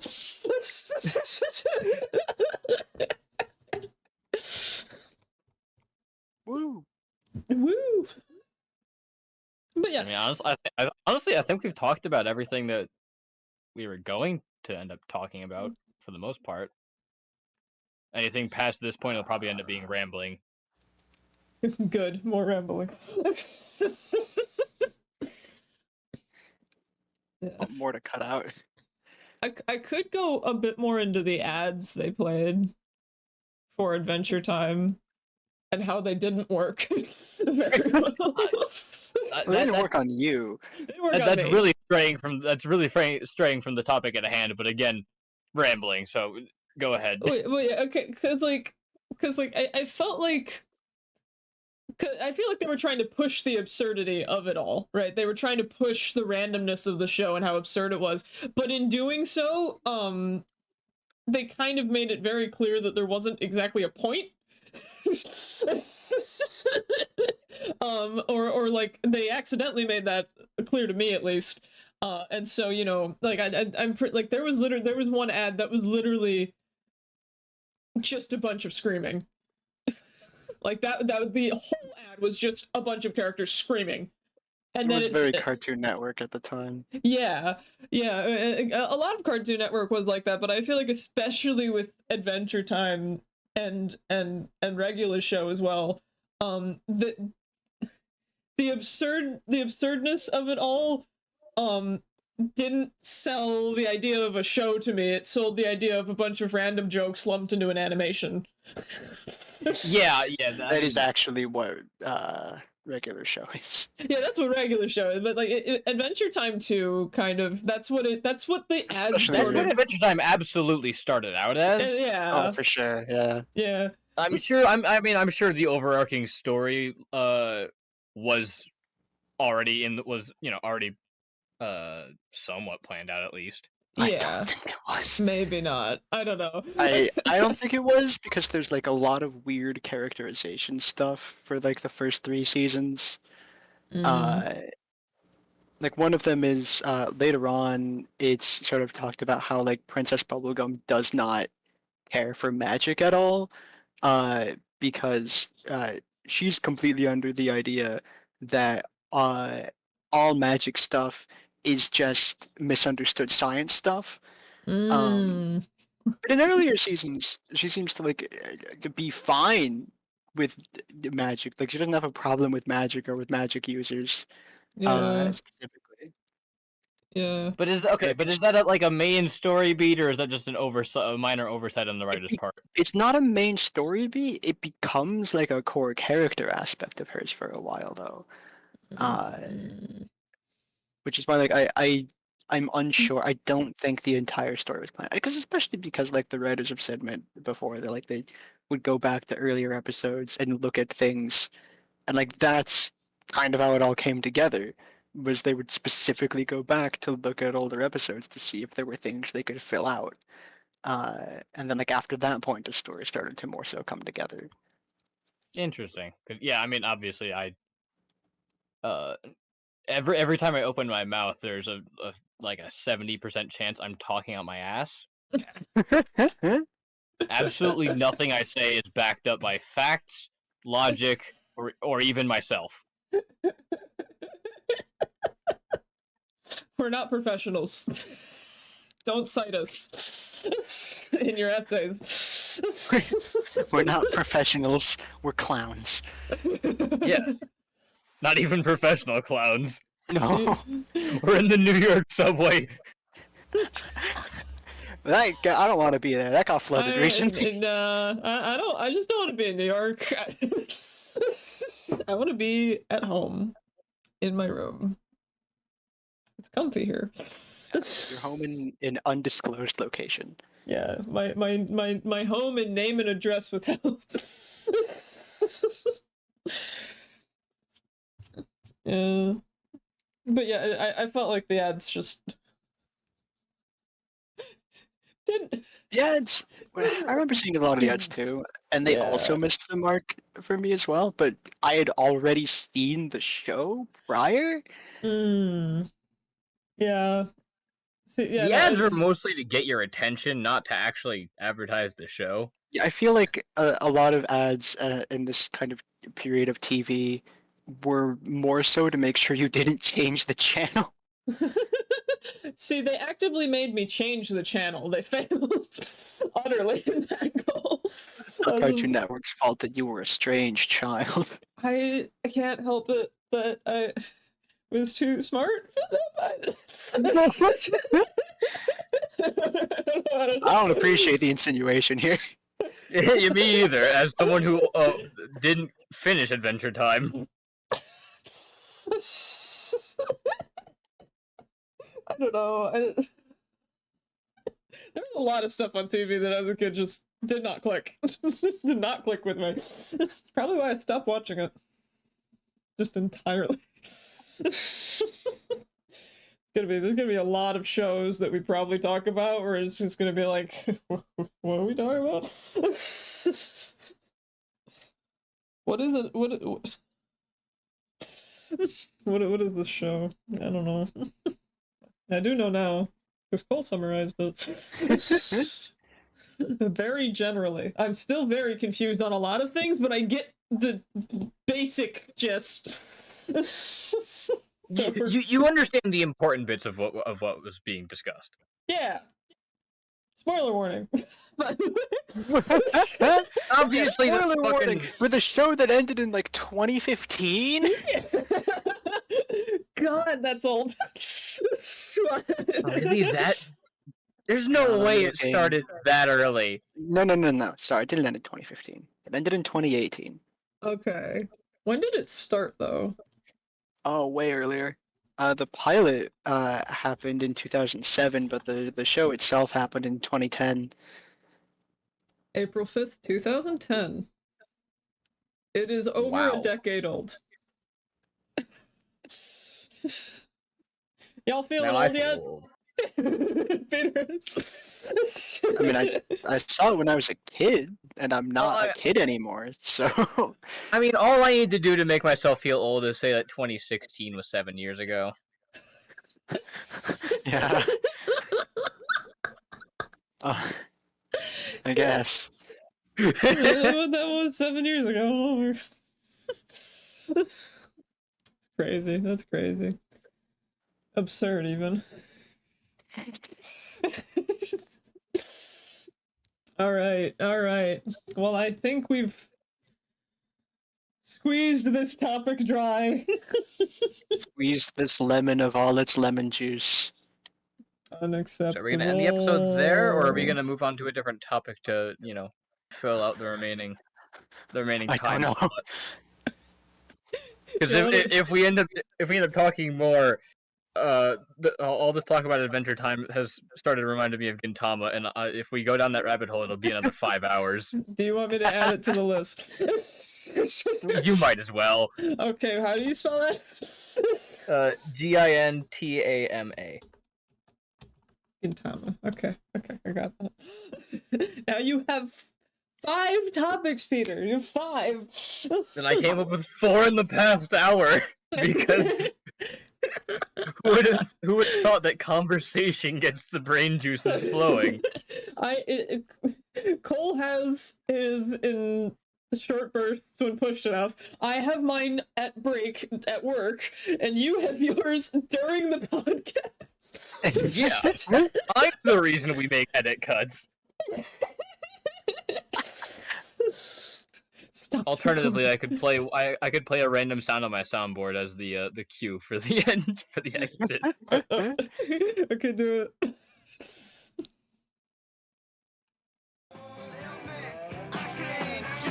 The entire Freebird guitar solo.